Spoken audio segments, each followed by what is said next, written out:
On behalf of Wentworth and Accelerate, thank you all for coming to the COF Upcycle Challenge. There you go, a little bit. My name is Joseph Schneckert, and I am the program coordinator for Accelerate. For those of you who do not know, Accelerate is Wentworth's Innovation and Entrepreneurship Center. Through those doors right back there, that beautifully painted / crayoned on glass, whatever that is that sticks on the glass and makes it colorful, we have our makerspace, which is open to all students, faculty, and staff on our campus and the COF. We have sewing machines, CNC routers, and pretty much anything you need to make your dreams become a reality. We also offer one-on-one mentorship and such things to help kind of bring your projects to life. But we're not here to talk about Accelerate. We're here to talk about the COF Challenge. Stick around for a tour after if you want to check out the space. Let's talk about this event. We've got some pretty cool things lined up to kick off a week-long challenge for our COF Challenge. Who's excited? Yeah! I like this. This is great. This is awesome. Well, let's get tonight started. The goal of tonight is to learn from some amazing speakers and the content they have to share with us, as well as connect with like-minded people, all of yourself who are interested in sustainability and design, and of course, hear about this challenge and the awesome prize that's associated with it if you win. Ooh, there we go. To start us off, let me introduce the first speaker of the evening, Sarah Healy. Sarah is a strategic account manager for Casella Waste Systems. She holds a lifelong passion for sustainable practices, and through her role, helps her customers, such as the COF, reduce their contribution to the waste system. To educate us on what upcycling is, the circular economy, and talk to us about her work with the COF, please let me welcome Sarah. Thank you. Okay. Well, to get started, I'm Sarah. I have been working with the colleges of the Fenway, except for Mass Pharmacy, for about 3.5 years. We do the trash and recycling for all the other schools.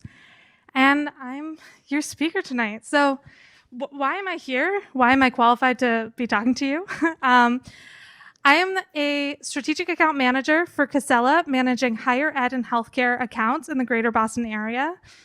I've been doing this for about 4 years, and prior to that, I was getting my MBA in Sustainable Innovation at the University of Vermont. I'm a certified True Zero Waste advisor, and I also served on the leadership team for the U.S. Composting Council's Young Professionals. So just a little bit of background on Casella. Casella was founded in 1975 in Rutland, Vermont by Doug and John Casella.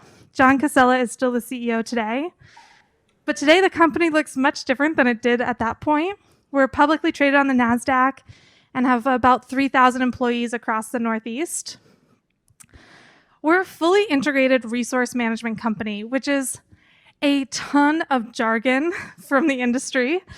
But basically what it means is that we do recycling, organics, hauling, disposal. And my favorite is our solutions. And this is where we help people kind of take a holistic approach to waste and look at not only the material that's coming out at the end of the process, but how is the material being generated? How is it being moved across a campus? And how can we interact with that system to overall reduce waste across a campus? So to start, I wanted to talk a little bit about waste in Massachusetts. Massachusetts has a solid waste master plan. They released the newest one in November of 2021. And this graph you see here is from the 2021 solid waste master plan. And it talks a little bit about how our waste has shifted.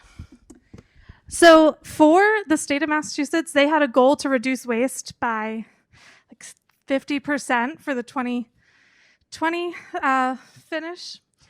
And unfortunately, we did not reach that goal.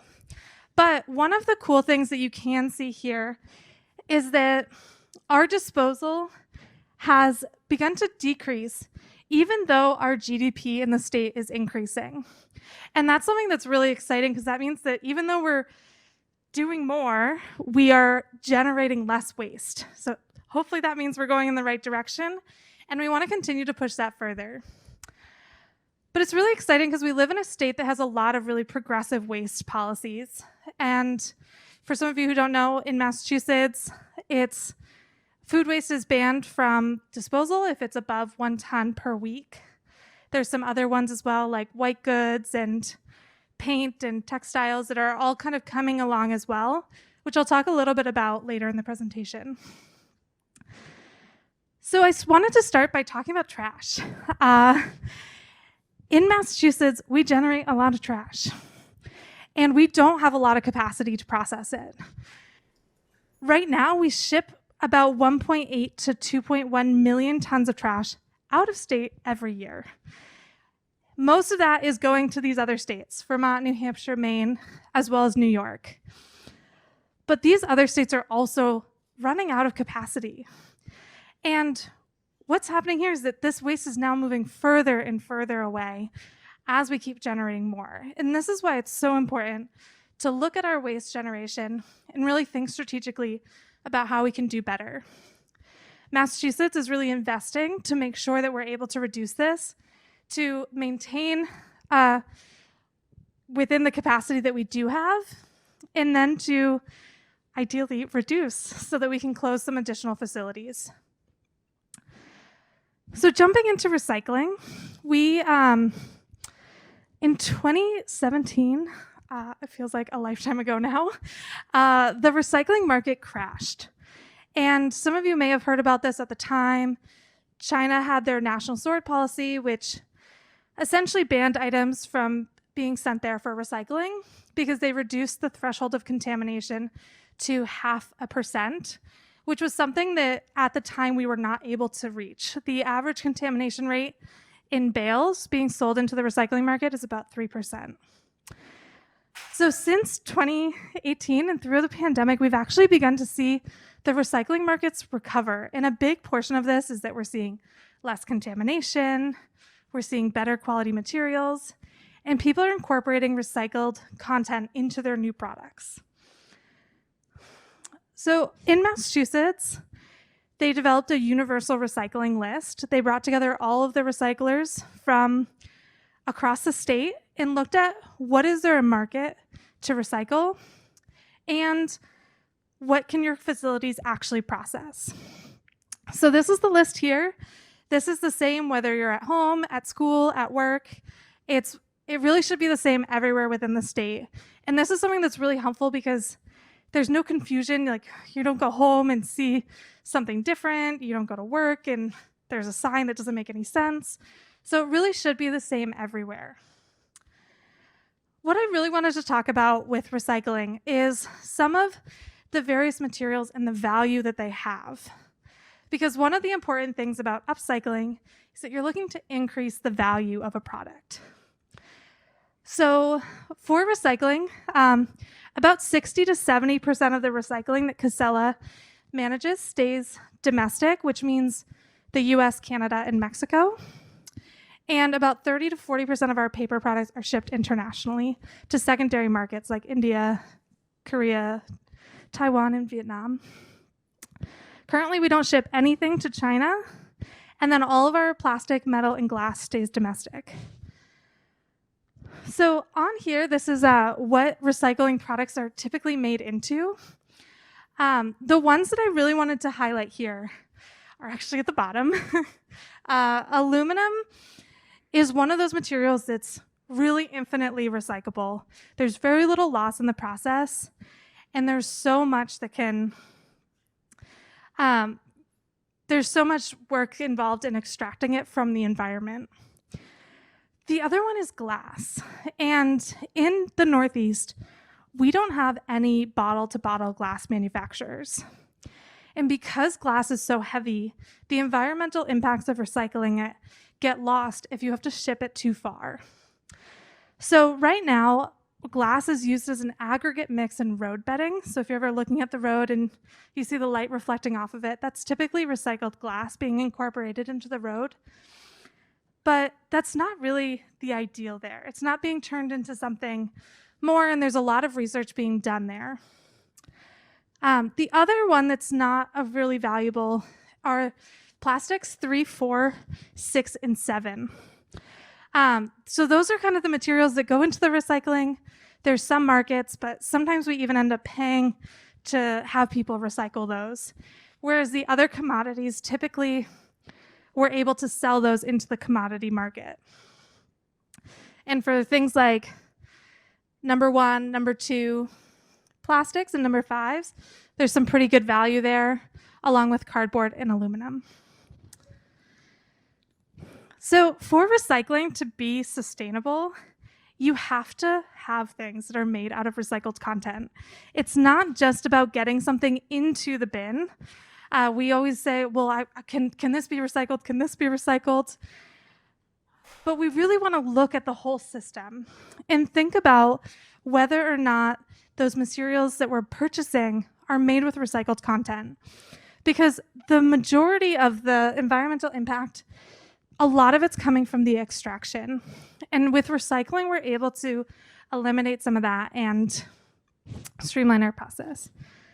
So with that, I wanted to jump into the circular economy. And this is really kind of looking at that full cycle. How can we build things and design things so that we can continue to reuse them? Right now, we have this disposal coming out of it, and we want to eliminate that as best we can.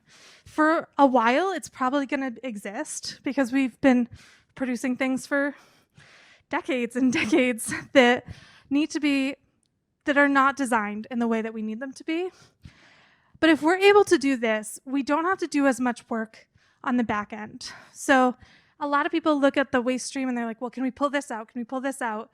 But if we can design so we don't have to do that, that's the ideal. We don't even want to get it to the waste system to be processed. How can we design it so that it cycles all on its own? So that takes me to design and systems thinking. And this is what's really important. And I know our other speaker is going to touch on this, I think, a little bit too. But what I wanted to talk about was 3 companies that have some of these things that are currently happening. The first is Patagonia. They incorporate a lot of recycled content into their clothes that they're making. So they typically use a lot of PET, which is recycled plastic water bottles, to make their fleeces and things like that. But what they also have is that they have a separate store where they're taking things back and repairing them and increasing the longevity of the things that they're putting out into the space. So whenever we increase durability, it's really helping in terms of the circular economy, because the longer we can keep something in the system, the better off it is in the long run. So Adidas is another one, which I was actually just learning about this today, but they're actually designing shoes that are made all from one type of plastic. And what this does is that it makes it so that it's all able to be melted down and turned into something new without having to separate all the components, which is something that's really challenging to do on the back end. And they're actually not even using any glue for it. They're using some special heat technology to be able to secure all the pieces together. The last one is Interface, and they've been doing this for a really long time, but they actually designed modular carpets, which you can see here. And what they did with these is that you can replace a carpet where people are walking the most. So the heaviest traffic areas you can replace without having to replace the entire room. And then they also designed their carpets to be able to be recycled into new carpet. So they're creating a full cycle where not only are they keeping things in the field as long as possible, but they're designing for that item to be recycled. The other thing that really helps with a circular economy is extended producer responsibility. And this is a policy approach where producers are given the vast majority of the responsibility for handling the end life of the products that they generate. Currently, there are some extended producer responsibility legislations. In Massachusetts, they've looked at them for paint and hazardous waste materials, but we really haven't seen that go into other consumer products. But the goal of it is really to prevent waste at the source and really force that design thinking of how can we design out the waste in the long run. So this is kind of, previously people would produce and then they would sell it and then they were done. But with extended producer responsibility, they're now responsible for the entire supply chain after the product leaves their facility.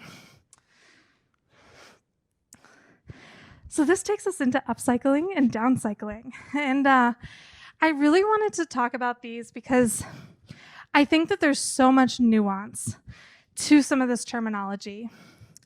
So for upcycling, this means that you're taking a product that doesn't have a lot of value and giving it more value. I have an example here. These are banana nubbins from Imperfect Foods. They're made with parts of bananas that aren't able to be sold, and they dry them and turn them into a little snack. This other one is a barrel that I'm assuming was probably not functional anymore that was turned into a couch. On the other side, we have downcycling. And this is when you take something that at the end of the process, it has less value.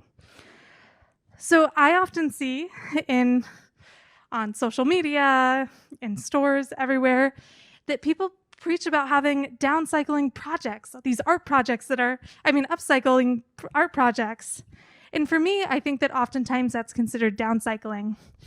Because if you take an egg carton, that has value if it goes into the recycling system. That's going to get recycled, it's going to get turned into something new. But when you add paint and glue and sparkles and all of that, then it really takes away that ability to recycle it. And ultimately, that art project doesn't have the durability to outweigh that when it comes to value. I also have some bottles here. PET plastic is pretty valuable.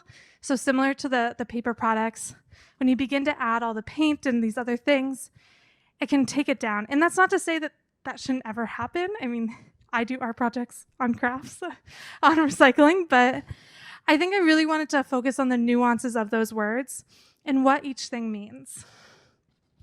So here I have a few examples. I'm going to walk through a couple of them, and we're going to talk a little bit about the nuance, and then I want to open it up to questions if you guys have anything. The first one is an aluminum can planter.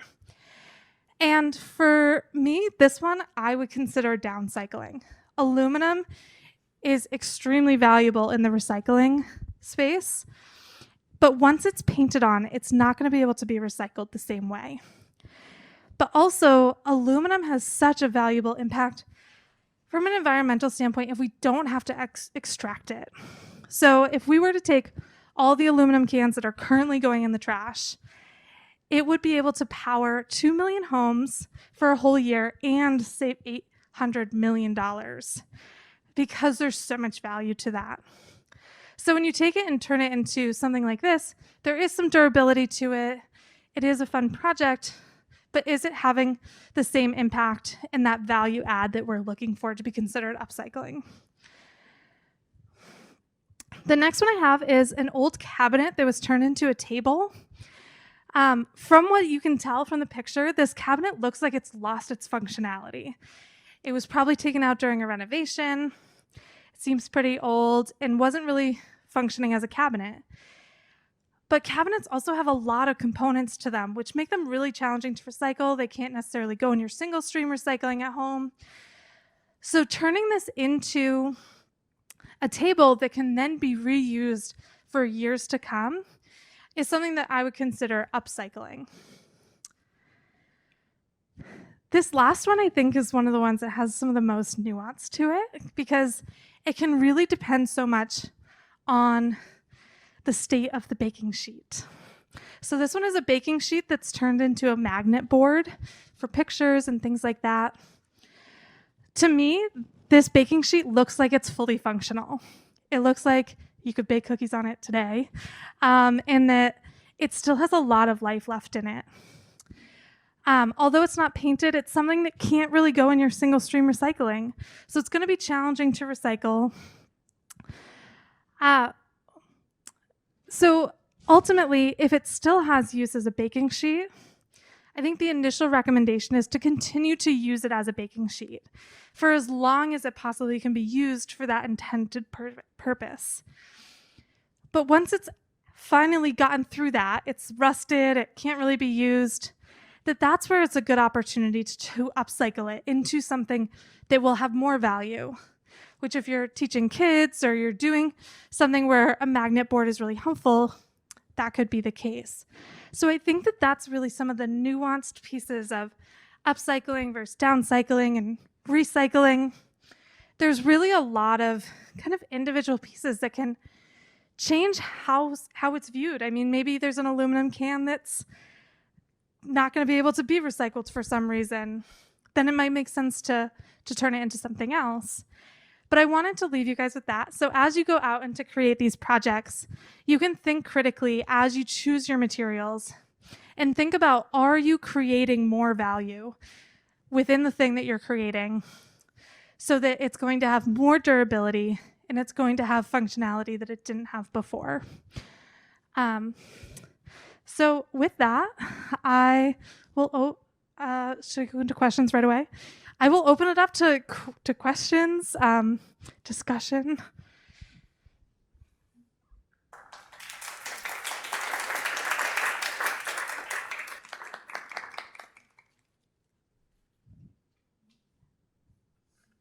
Anyone?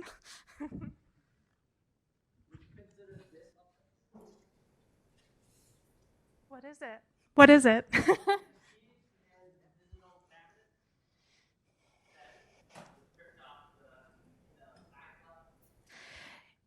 Yeah, so let me ask you a few questions. Were the skis functional when you took them apart for this?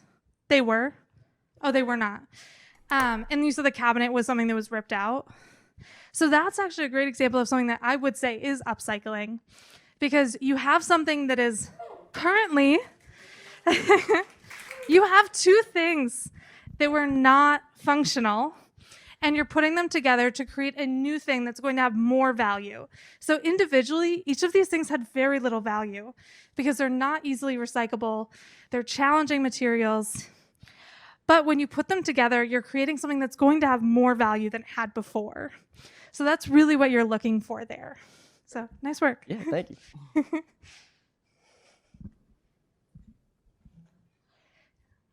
Yes. Oh, hold on. Thank you. I was going to say, what are some of the ways that you determine how easily recyclable something is versus if it should be upcycled instead? Yeah, so I look at if something can be recycled through the system. I think that it's like your number one plastics, number two, number five, aluminum cans, cardboard, paper.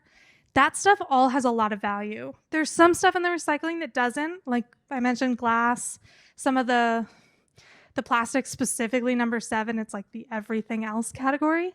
Those don't have a lot of value, and there might be opportunity to turn them into something else. But I look at something that has lost its ability to do what it was designed to do. So like the skis, if you can't refurbish them, you can't repair them, they really have lost their ability to be used as skis. That's a great opportunity to upcycle it into something that's going to have more value than it did before. Does that answer your question? Okay.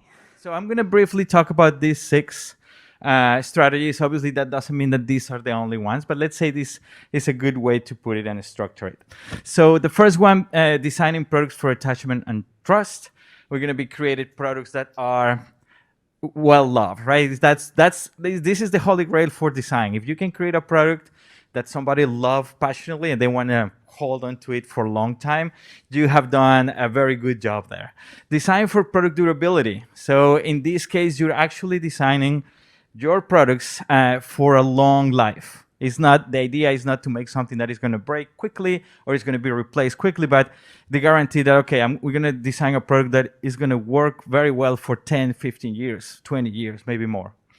Design for standardization and compatibility, right? How can create products that can interface with other products so we don't fall into the Mac trap where if it's not Mac, you cannot combine it with anything else, right? This kind of open source approach. Design for ease of maintenance and repair. Number 4, I think that's where is my favorite, right? When you actually buy a product and you realize that it's easy to do maintenance on it. You can open it, you can see the parts, you can buy a part and replace it, and you don't need to take it to somebody that is an expert to do it, or you have to pay a lot to do it. There is a lot of sense of also of pride coming into the fact when you repair something and make it work again, it becomes even something that is even more valuable for you. Design for upgradability and adaptability. Sarah also mentioned a little bit about that. The idea of designing products that are more, let's say, designed from the point of view of a system. So it's something that is going to be upgraded and it's going to be adapted without having to, let's say, replace or change the whole product. And the last strategy is about design for this and reassembly. And I will say number 6 is the one that guarantees if something can be recycled, upcycled, downcycled, right? If you design products that have a lot of glues, a lot of parts that are combined materials, difficult to separate, that's when you kind of like negating that possibility of recycling or designing for disassembly. So the first one, as I mentioned before, this is the holy grail for designers. If you can create something that generates strong attachment and trust by users, you are creating a product that is going to be successful, right? The idea is that explores this development in the long term of a bond between users and objects. So it's what we call a fascinating subject because it's so connected to emotion and psychology, right? See, here we have some examples. Expensive watches, expensive pieces of jewelry, they get passed down through generations in a family because there is something that is not only valuable because of the materials or the craft itself, but also because of the emotional and the memories, that the object brings. I think we all can relate to that second image, right? Our little stuffed animals when we were kids. Some of them were in pretty bad shape, right? But we didn't think, well, hey, mom, I need a better, I need a newer one, right? Like that's the one that you grew up with, that's the one you love. And on the right, there is another example of a student work, again, from the University of Delft, when she created this system of elements or tools to make different juices with the idea that it was going to create some sort of morning ritual for the person that was using it. Okay, second strategy, design for durability, right? In this case, you are designing about the idea of creating something that is going to have a long life. It's something that has been very well structured in terms of the technical field, meaning that there is a lot of technology that works with that principle in mind. And as I said in the last bullet point, it says it should match the durability of the product should match the economic and stylistic lifespan. And I can talk a little bit more about that. So design for durability, we're familiar with the Land Rover, right? A design that was made decades ago. And there are still cars that are 40, 50 years old, they're still running, right? When you design something that is rough, is rugged, is designed to withstand a lot of use, then you come up with products that we're gonna survive the test of time. Or washing machines like the ones made by Miele, I don't know the right pronunciation, the French appliances company, right? That they guarantee their products to have a very long life. Strategy number 3, designing for standardization and compatibility. So this one is tricky. And as you see in the third bullet point, there is a tension between the idea of creating something that is standard and how that is going to, let's say, conflict with the option of personal customization. It comes with certain restrictions. I'm going to talk a little bit more about that later. But I'm going to give you 2 quick examples. This first set you see on the top left is a set of, I don't know if it's like 26 pieces that a group of designers came up with. It's an open source system, so you can download the files and 3D print any of these pieces, and they will interface, I think, with, I don't know, more than 50 different construction systems and toy construction systems that exist in the world, right? So you see some Lego parts there. I think I can see some Meccano. I don't remember the name of this one that has these spherical joints that allows you to create these platonic solids. But it's a concept born with the idea of let's create a system that allows you to connect all construction systems in one, right?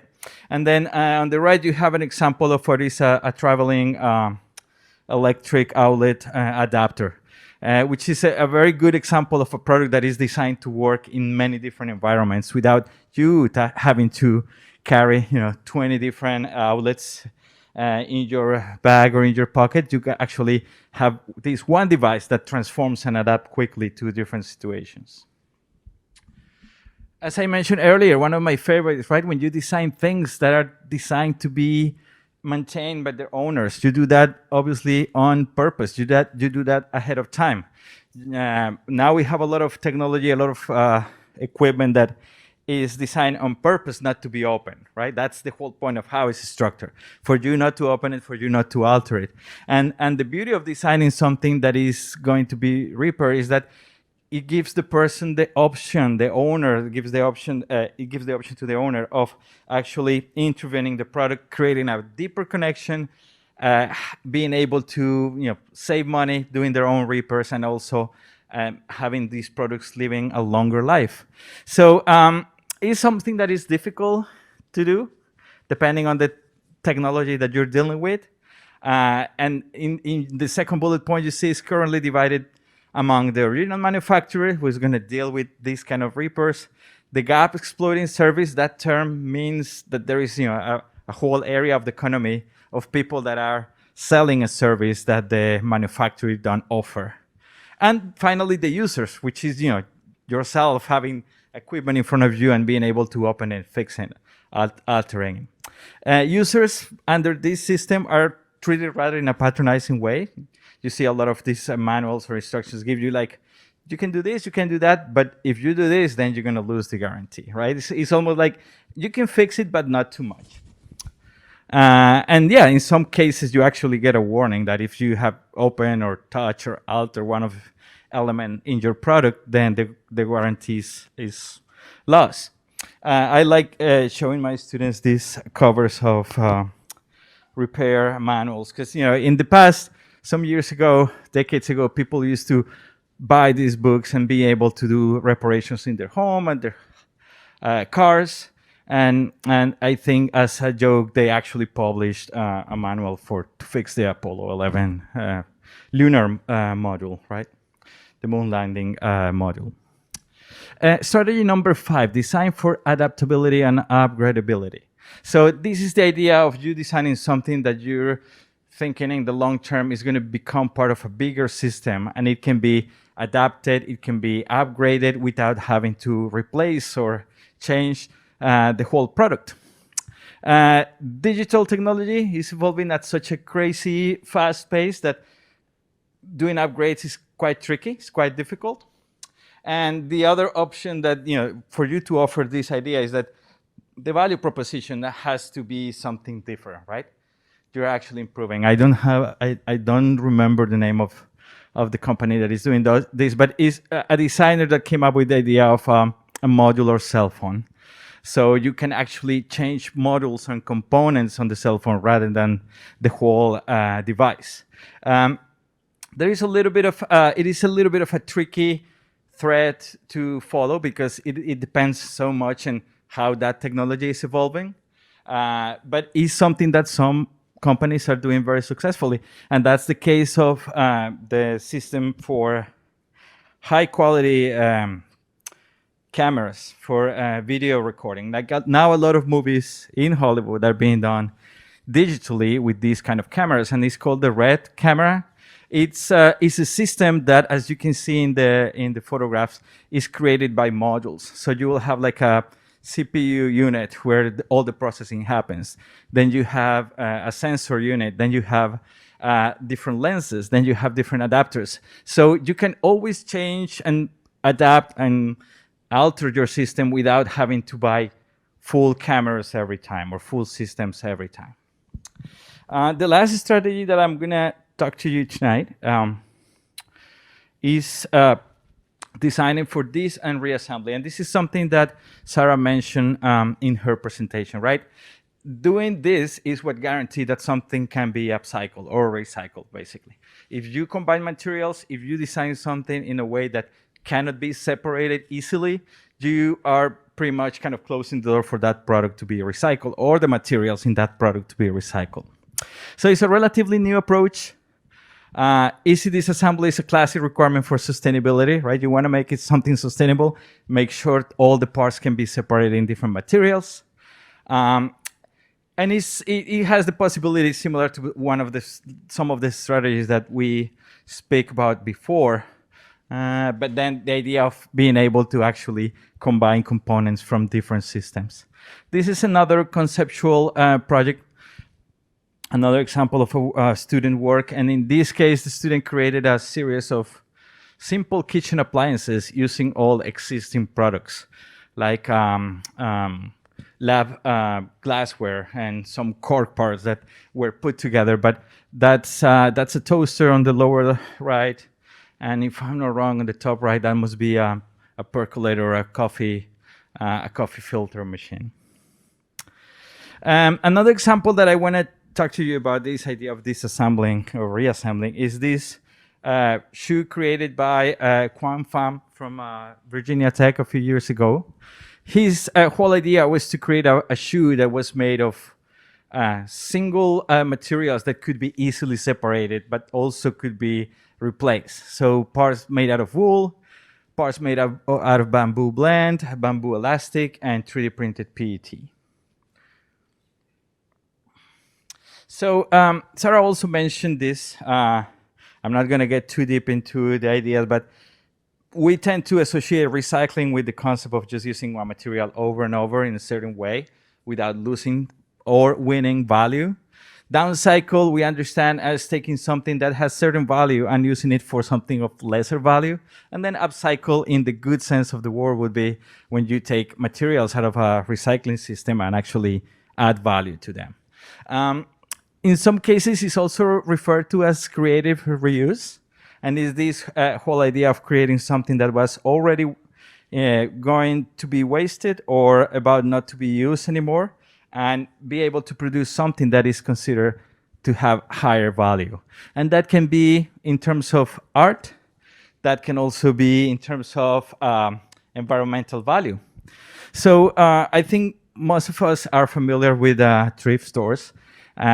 Thrift stores are really great places for you to start, let's say, an upcycle challenge like this one. Going to visit places like Boomerangs in Jamaica Plain, 10, 15 minutes from here.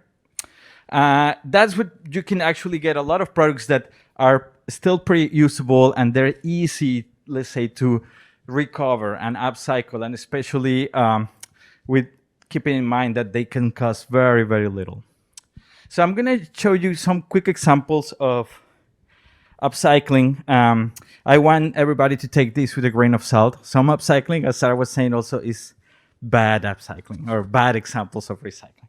And not everything that is upcycled means that you're actually doing something that is sustainable, all right? So this is one beautiful example. The project started by, if I'm not wrong, his name is Mariano Ortiz, but I might be wrong about the name. It's called the Recycle Orchestra of Cateura in Paraguay.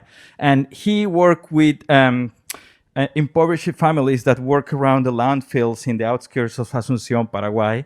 And he created this set of instruments that the students themselves built, all using trash and materials that had been sent to the landfill. And they actually turn them into working instruments, and they have a big philharmonic orchestra, and they go around the world doing concerts and obviously creating consciousness about things like waste and sustainability, and obviously also the social impact that that has. In the times of pandemic, we all had been in some sort of challenge of how to build or create masks quickly, and this was something that was released at the beginning by the CDC on how to easily take a t-shirt and create a temporary facial mask or cover for your face. So textiles are something that works very well in terms of upcycling. They're easy to work with. They're accessible. They're inexpensive. Here you have a few examples. I'm going to show you a few examples of things created using denim. Something like an organizer made out of different buckets. You can also create some sort of a picnic blanket or an actual blanket made out of parts of denim that has been upcycled, or pillow covers, right? Sarah also mentioned this is something that is also very, I see very, very attainable as a upcycling strategy, and is to take old furniture that has already, go through its life cycle.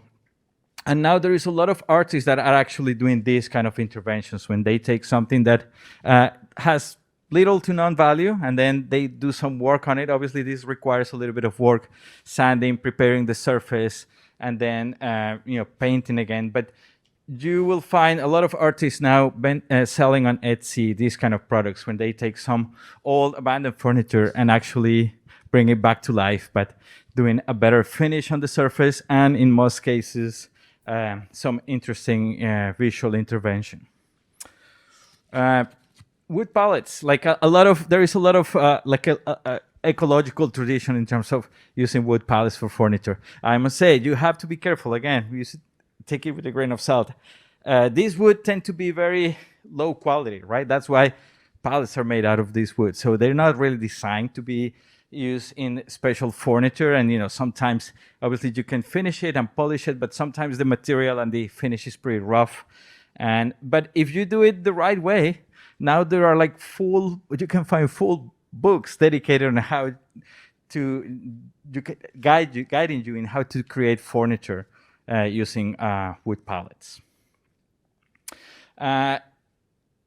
Upcycling could also be completely different in terms of being innovative with what you do with the materials that you're upcycling. Here on the top left, you see a pendant, a piece of jewelry representing a crab made out of the mechanisms of a watch.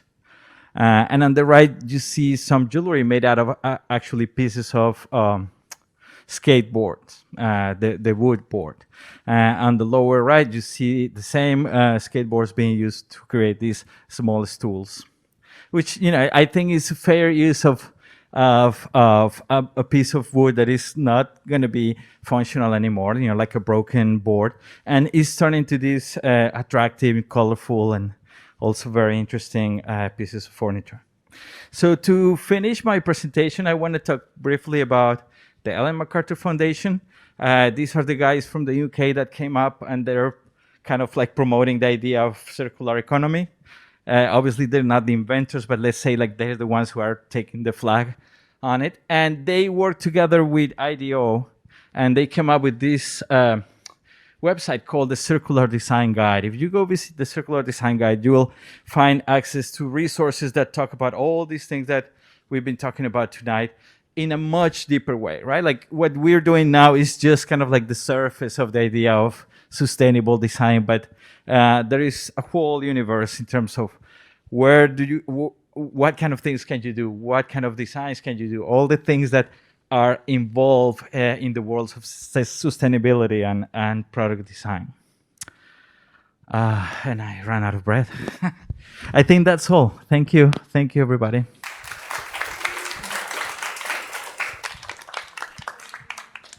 I don't know if there is any comments or questions at this point.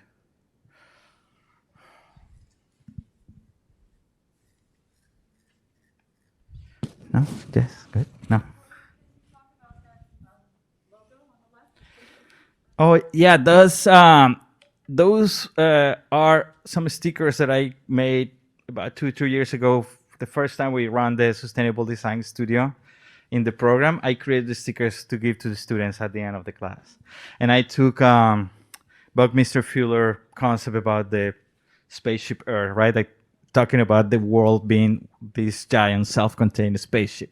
That we don't see it like that, but in the big scheme of things, yeah, it is a self-contained, self-perpetuating spaceship, yeah.